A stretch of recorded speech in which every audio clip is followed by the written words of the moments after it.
بسم الله الرحمن الرحیم. د قوانینو صرف په سلسله کې دا زمونږ دریم درس دی. په دې درس کې به مونږ د مضارع مجهول قانون وایو، یعنی مونږ به د مضارع معلوم نه مضارع مجهول څنګه جوړو. نو د هغې اسانه طریقه دا ده چې کله مونږ د مضارع معلوم نه مضارع مجهول جوړو، نو مونږ به په مضارع معلوم کې دو تبدیلی کوو. مونږ به په مضارع معلوم کې دو قسمه تبدیلی کوو. یو د مضارع معلوم د اخرنی حرف نه مخکې چې کوم حرف دی که په هغې باندې فتحه نه وه نو مونږ به هغې له فتحه ورکوو. دا یو عمل شو. دویم عمل به مونږ دا کوو کوم چې د مضارع علامات دي او هغه څلور دي: حمزه، تا، یا، نون او تدې مجموعه حروف اتین ده.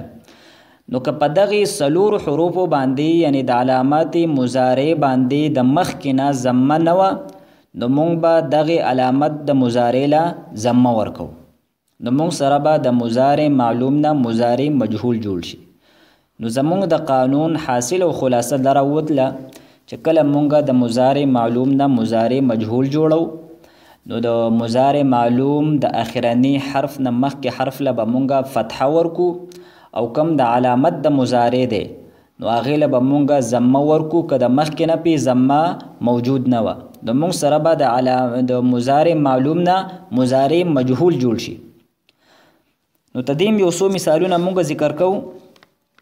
لومبی مثال مونږ د یضربونه مضارع مجهول جوړو. نو ټولو نه لومبی کار د اخرني نه مخکې حرف له به مونږ فتحه ورکو او علامت د مضارع چې په دې صیغه کې هغه یا ده نو دې یا له به په دې باندې فتحه ده دا به مونږ په ضمې سره بدل کو او نور حروف دا به مونږ په خپل حالت باندې پرېږدو نو مونږ سره به د مضارع معلوم نه مضارع مجهول جوړ شي.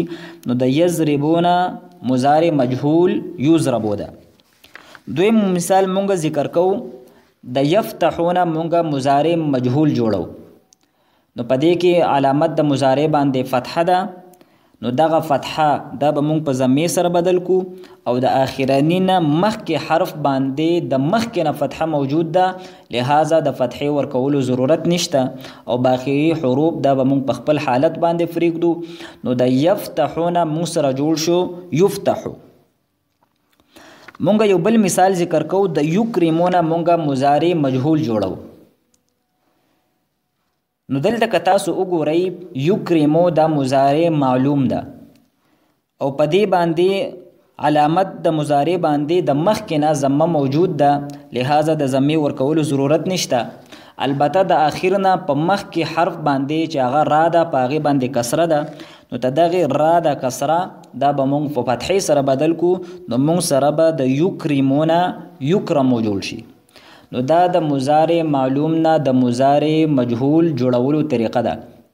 او بل د دې قانون نه مونږ ته دا خبره معلومه شوه چې مونږ به مضارع معلوم او مضارع مجهول په هغې کې به فرق څنګه کوو. نو په هغې کې آسان فرق دا دی چې په مضارع مجهول کې دو څیزونه وي. یو دا چې علامت د مضارع په هغې کې مضموم وي او د آخر نه په مخکې حرف باندې فتحه وي. د دې دواړو علامتونو په یو وخت کې موجود کېدل ضروری دي. که په دې دو علامتونو کې یو علامت وو او بل پکې نه و نو دا به مضارع مجهول نه بلکې مضارع معلوم وي.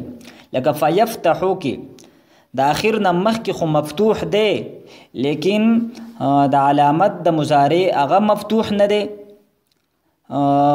هغه مضموم نه دی لہذا دا مضارع معلوم ده. او په یکرمو کې اگر چې د علامت د مضارع هغه مضموم دی لیکن د آخر نه مخکې حرف هغه مفتوح نه دی بلکې مکسور دی نو دې وجې نه دا مضارع معلوم ده. نو د مضارع مجهول د پیژندلو اسانه طریقه دا شوه چې مونږ به د هغې لومبي حرف ته ګورو او د آخر نه مخکې حرف ته به ګورو.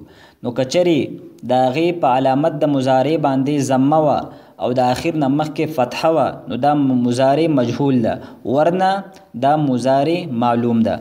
واخر دعوانا ان الحمد لله رب العالمين.